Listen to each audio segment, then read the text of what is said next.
Hello everyone, welcome back to another video. Today I will show you how to change your age on Facebook. So for this you can just open the Facebook app on this Android device. So once it's open, you will have to just go to your profile icon on the top right corner.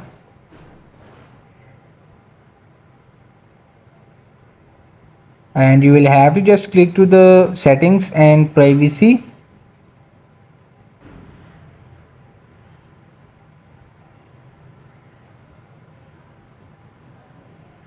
So when it's open, you will have to just click to the account center. And here you can see the personal details and you will have to click it, and here is the birthday. You will have to click it, and there is a limit to how many times you can change your birthday. Please contact us in under to request a birthday change. Contact us. Hope this video helped you. Please don't forget to like and subscribe and get notified for more videos.